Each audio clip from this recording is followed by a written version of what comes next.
नमस्कार, मी पद्मजा. राजाराणीज वर्ल्ड या आपल्या यूट्यूब चॅनलवर मी आपल्या सर्वांचं मनापासून स्वागत करते. आजचा दिवस तुम्हाला सुखासमाधानाचा आणि आरोग्यदायी जाऊ हीच ईश्वरचरणी प्रार्थना. तर सकाळचे 7 वाजून गेलेले आहेत आणि प्रणव गेलेला आहे कॉलेजला. मी चहा घेते. हर्षदा घरीच आहे. आणि आता आधी चहा थंड होईपर्यंत काय होतं, मला चहा एवढा गरम जास्त पिता येत नाही. त्यामुळे मग त्या वेळात म्हटलं दुसरं काम काहीतरी करून घ्यायचं नेहमीचं. तर पाणी भरून ठेवते. देवासाठी आपण पूजेसाठी जे पाणी ठेवतो ना, ते मी पाणी भरून ठेवले. कारण पाणी सकाळी येतं, मी तुम्हाला शेअर केलेलंच आहे. तर चहा घेते इथं. तुम्ही पण या चहा घ्यायला. पण आज वातावरण मात्र थंडीचं नाही आहे. आज सकाळपासूनच मळं बशी आहे, अंधार असल्यासारखं आहे. आणि असं कॅलेंडरमध्ये चहा घेता घेता किंवा रात्रीच तर बघून ठेवते, आज आहे देवदिवाळी, म्हणजे देवदीपावली, म्हणजे देवांची दिवाळी असं म्हणतात. तर असं कॅलेंडर बघितलं की असं आपल्याला आज काय आहे हे लक्षात येतं, किंवा रात्री तरी बघून ठेवायला लागतं. आता ते बघितलेलं होतं 2 दिवसापूर्वी आणि लक्षातलं गेलेलं, असं मग लक्षात येतं आपल्या. आणि दोन्ही कामं होतात ॲट अ टाईम. बहुतेक वेळेला आपण सगळ्याच जणी असं करायला बघतो, एकाच वेळेला 2-2 कामं. तर सुरुवात झाली आहे कामाला. तर भांडी लावून घेते आधी. आणि एका बाजूला ते पास्त्यासाठी पाणी ठेवलेलं आहे उकळत. तर भांडी लावून घेते आणि मग बाकीच्या कामाला सुरुवात. कारण अजून नाश्ता पण व्हायचा आहे. मिस्टरांना पण अजून चहा द्यायचा आहे. तर कारण माझा चहा वगैरे झाला, पाणी वगैरे प्यायचं ते पण भरून ठेवलं आणि ते उठले. मी भांडी लावत होते तर म्हटलं चहा द्यायचा आहे, भांडी लावावी आणि मग चहा करून द्यावा. आणि आपण दिवाळी जी साजरी करतो ती कार्तिक महिन्यात साजरी करतो.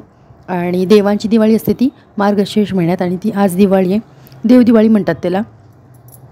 आणि आता मार्गशीर्ष गुरुवार पण चालू होतील. तर त्यासाठी पण काही जे लागतं, म्हणजे नारळ लागतो, किंवा काही जणांकडे फोटो नसेल तर फोटो लागतो. ते सगळं आधीच घेतलं बरं पडतं. आता माझ्याकडे फोटो वगैरे आहे, पण ज्यांच्याकडे नसेल त्यांना आठवणीसाठी म्हणून इथं उल्लेख करते मी. किंवा नारळ वगैरे लागतो, किंवा ती पोथी, म्हणजे ते व्रताचं पुस्तक वाचायचं असतं, ते पुस्तक वगैरे आपण नेहमीसाठी काढून ठेवलं नसतं वर, तर ते काढून ठेवावरती. म्हणजे अशी थोडीफार तयारी असली किंवा आपल्याला बरी पडतं. तर आता मी भाजी घेऊन ठेवली, ती चिरली नव्हती, नंतर चिरणार आहे. तर आता आधी उंबऱ्याचं पूजन करून घेते, म्हणजे उंबरठा पूजन करून घेते. आणि वातावरण तुम्हाला दाखवलं, असं वातावरण एकदम असं मळं बसल्यासारखी, म्हणजे उजेड असं नाही, अंधार, असं पाऊस येतो आहे की काय आत्ता या क्षणी येईल की काय, इतकं वातावरण. काल तर इतकं वातावरण हे झालं होतं की आत्ता पाऊस पडतो आहे की काय, एवढं वातावरण हे होतं. तर इथे सकाळी मी आता उंबऱ्याची पूजा करून घेते. आणि मिस्टरांना पण चहा करून दिला आणि मग मी उंबरठा पूजन करायला आलेले. तर रांगोळी काढून घेते आणि मग लगेच देवपूजा करून घेणार आहे.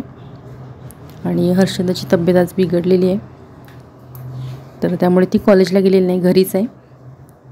आता लगेच उंबरठा पूजन झाल्यावर तुळशीचं पूजन.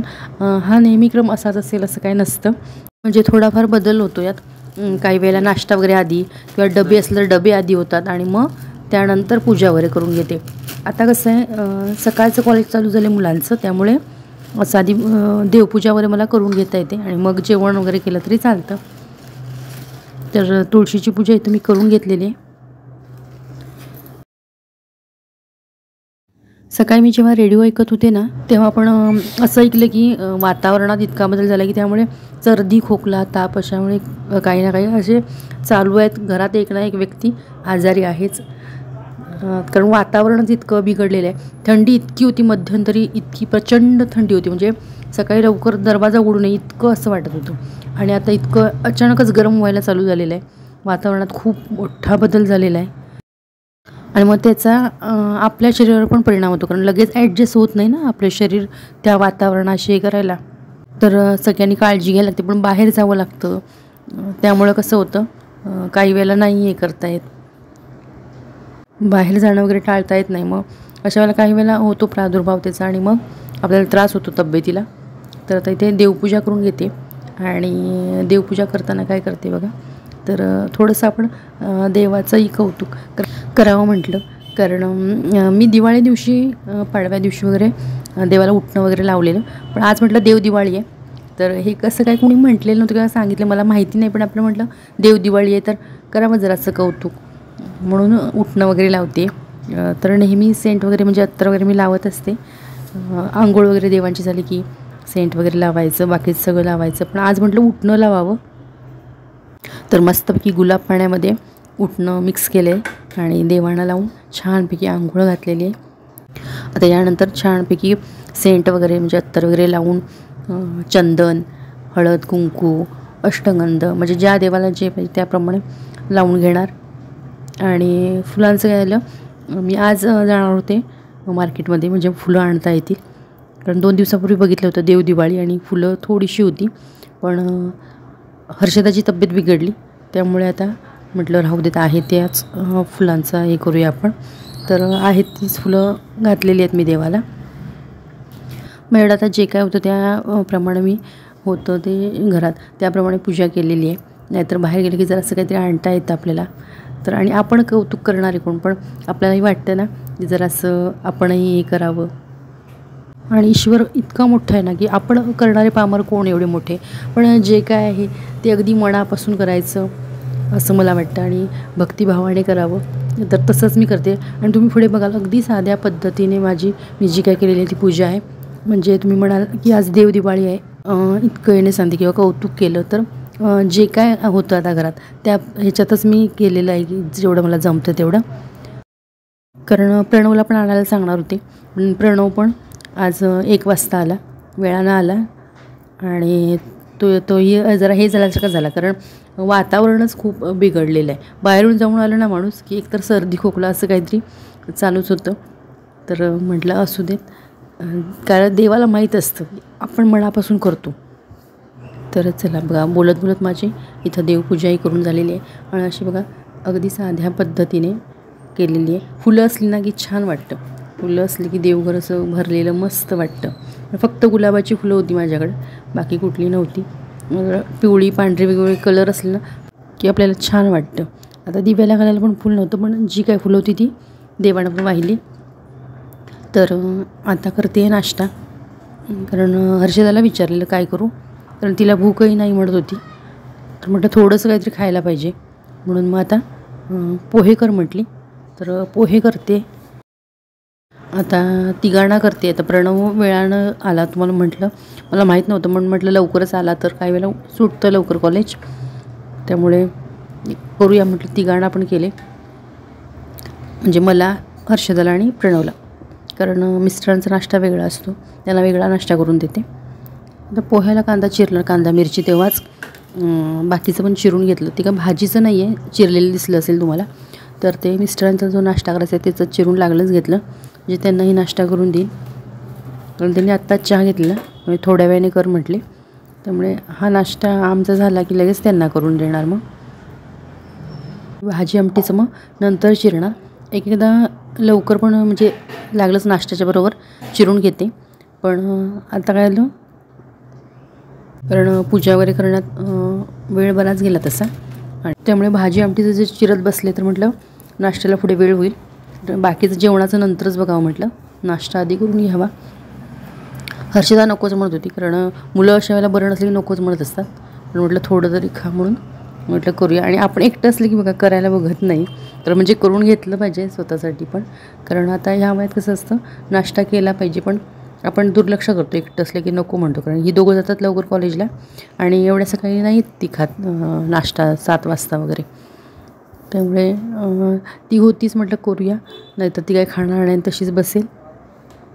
आणि मला वाटलं आज प्रणव पण लवकर येईल कदाचित असं वाटत होतं, तो काय लवकर आलाच नाही.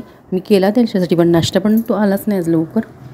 आता पोहे तयार झाले, आता मी दोघी खाऊन घेतो आणि हे आता उतरून ठेवते कढई तिकडे, कारण प्रणव किती वाजता येतो कुणास ठाऊक, त्यामुळे मी तिकडे उतरून ठेवली, म्हणजे तोपर्यंत जेवणाचं म्हटलं बघावं. तुम्ही पण या खायला. हर्षदाची तब्येत बिघडली त्यामुळे ती घरी आहे, त्यामुळेच पोहे केलेत. पोहे कर म्हटले ती, आता मी पण खाऊन घेते पोहे. प्रणवला जराशी ठेवले आला तर तो लवकर म्हणून. चला आता मी पण खाऊन घेते. तर इथं मी पीठ मळते. तर मिस्टर पण नाश्ता करून गेले बाहेर आणि त्यानंतर पीठ मळायला घेतलं. तर मग पीठ तोपर्यंत मळून होतं. भाजी आमटीचं आपण जी काय तयारी करतो तोपर्यंत छानपैकी भिजून जातं. पीठ मळून ठेवायचं बाजूला आणि मग कुकर लावणे किंवा भाजी आमटीचं करणे हे करत असते. इतर वेळेला मग चपाती भाजी नाश्ता हेच आधी मग भात आमटी वेळा नसतं. पण आता चपातीचं म्हटलं पीठ मळून ठेवायचं आणि मग कुकर वगैरे लावून बाकीची सगळी तयारी करायची. तर तिकडे कुकर लावलेला आहे बघा आणि लसूण पण घेतला. बाकीची भाजी घेतलेली मगाशी पण लसूण घ्यायचं विसरलेला. तर मसुरीची आमटी करते. भाजी करणार आहे ती सिमला मिरचीची. सिमला मिरचीची आज मी भाजी केलेली आहे ना, तर ती फार सुंदर होते त्या पद्धतीने जी केलेली आहे ती. आणि त्याला मसाला वगैरे म्हणजे बाकीचा गरम मसाला काही वापरलेला नाही आहे. तर कांदा टोमॅटो लसूण आलं हेच सगळं वापरून केलेली आहे. तर फार सुंदर झालेली. आणि आता इथं टाकते ती मसुरीची आमटी आणि याच्यासाठी कसुरी मेथी लागते. तर ती पण म्हटलं एका बाजूला भाजून घ्यावी तोपर्यंत आमटी टाकत कसं ते पण होऊन जातं. आता इथे भाजून घेते मी ती कसुरी मेथी. भाजून म्हणजे जरा असं गरम करून घेते. भाजून म्हणजे काय नाहीतर तुम्ही म्हणाल भाजून नाही, जरा अशी गरम केली की ती छान क्रश अशी होते. म्हणजे नाहीतर मग ती मऊ अशी असल्यासारखी असते ना, त्यामुळे थोडीशी अशी गरम करून घेणार आहे. तर ते म्हणजे त्याच कढईत मग कांदा वगैरे सगळं भाजून ते कांदा टोमॅटो त्याच कढईत मग भाजेल म्हणून आधीच कढईत म्हटलं भाजून घ्यावं म्हणजे गरम करून घ्यावी कसुरी मेथी. आणि त्यानंतर मग लागलंच लसूण आलं तेलात वगैरे परतून घ्यायचं. त्याचं वाटण करायचं. फार सुंदर होते ती. कधीतरी शेअर करेन. आज नाही मला शेअर करता आली कारण आज त्यानंतर मला गडबड झाली त्यामुळे मी शेअर नाही केली. करणार होते शेअर पण असंच सांगते तुम्हाला की बाबा कांदा टोमॅटो आलं लसूण ते मी भाजून घेतलेलं त्याचं वाटण केलेलं. पूर्ण रेसिपी पुन्हा कधीतरी शेअर करेनच. तर आता मला जेवढं जमलं तेवढं केलेलंच आहे शेअर तुमच्याशी. तर इथे हे असं थोड्याशा तेलात ते भाजायला टाकते आणि आमटीसाठी आणि भाजीसाठी होईल असं म्हणून म्हटलं गरम पाणी ठेवले. दोन्हीलाही होईल त्यामुळे गरम पाणी ठेवलेलं आहे. खरं म्हणजे वरण करायचं होतं पण तूर डाळ संपली आहे. मूग डाळ होती नुसती पण नुसतं मूग डाळीचं एवढं पूर्ण मिळून येत नाही ना. त्यात जराशी तूर डाळ जरी असली तरी बरं पडतं. त्यामुळे म्हटलं नाहीतर वरण करणार होते. मग म्हटलं आता मसुरीची हे करू कारण मसूरला मी मूड आणलेले होते. मग म्हटले ती आता कारण उद्या मंगळवार आहे मंगळवारची करत नाही त्यापेक्षा म्हटलं आजच आपण करूया मसुरीची. त्यामुळे मसुरीची आमटी केली आणि ही म्हटलं सिमला मिरचीची भाजी करूया. आणि भात झालेलं कुकर उतरलेलं दिसत असेल तिकडे. आणि आज कोण जेवलंही नाही जास्त. हर्षदाने तर चपातीसुद्धा खाल्लेली नाही कारण नकोच म्हटली. भूक नसल्यासारखी होते बरं नसलं की. भात नुसतं थोडासा खाल्ला आणि बाकीची पण आम्ही पण तिघांनी वातावरणच असं आहे ना की बाबा भूक लागावी भरपूर असं होतच नाही. मग अशा वातावरणात थंडी वगैरे जर अशी असली की कसं भूक लागते चांगली. आज खरं म्हणजे बाजारात जाऊन भाजी फुलं वगैरे ते सगळं आणणारच होते कारण कसं आठवड्याच्या सुरुवातीला आणलं एक तर रविवारी किंवा सोमवारी असं आणलं की बरं पडतं. रविवारी काय म्हटलं सोमवारी आणता येईल. ही कॉलेजला जातात म्हटलं आणि मग ही कॉलेजला गेली की आणायचं आणि मग करायचं. काही वेळेला ताजी ताजी भाजी मस्त लागते ना त्यामुळे म्हटलं सोमवारी आणता येईल. पण आज काय माझं जाणंच झालं नाही. तरी आमटी तयार अशी झाली आहे बघा. ही मसुरीची आमटी आणि भाजी पण आता तयार झाल्यावरच दाखवते. ती पुढच्या वेळेला शेअर करते म्हणजे तशी पुढच्या वेळेला शेअर करते. फार सुंदर चवीला तर अतिशय सुंदर अगदी हॉटेलसारखी होते. तर ती पुढच्या वेळेला तुम्हाला रेसिपी मी नक्की शेअर करेन. आणि ही कोण भूकच नाहीत जास्त म्हटली त्यामुळे मी चपात्या पण थोड्याच केल्या. मग करून ठेवल्या की मग संध्याकाळला त्यापेक्षा ताज्या ताज्या करता येते. पीठ मग तसंच ठेवलं आणि हे ताक आणलेलं ते ताक. तर हे संध्याकाळच्या वेळेला असं आकाशकंदील मी अजून काढलेला नव्हता कारण देवदिवाळी आहे म्हटलं तोपर्यंत ठेवूया. त्यामुळे आकाशकंदील वगैरे लावला दिवे लावले थोडेसे. तुळशीकडं काय आपण रोज लावतोच संध्याकाळचा पण म्हटले एक दोन जादाचे दिवे लावावेत. तर रोज संध्याकाळी मी तुळशीकडे दिवा किंवा उंबऱ्याजवळ एक दिवा उदबत्ती वगैरे असं लावते आणि संध्याकाळचं पण उंबरठा पूजन करते. जसं सकाळचं आपण करतो तसंच संध्याकाळी करते. फक्त रांगोळी काढत नाही. शुक्रवारची तेवढी संध्याकाळी पुन्हा रांगोळी काढते एवढंच बदल करते. तर आत्ता वाजलेले आहेत 7 संध्याकाळचे सकाळी 7 ते संध्याकाळी 7 असं आजचं रुटीन मी तुम्हाला शेअर केलं. तर आजचा व्हिडिओ आवडल्यास नक्की लाईक, शेअर आणि सबस्क्राईब करा. किंवा अजूनही आपल्या यूट्यूब चॅनलला सबस्क्राईब केलं नसल्यास प्लीज सबस्क्राईब करा. किंवा हा व्हिडिओ तुम्ही नवीनच पाहत असल्यास प्लीज सबस्क्राईब करा. पुन्हा भेटू अशाच एका नवीन व्हिडिओसोबत. तोपर्यंत नमस्कार.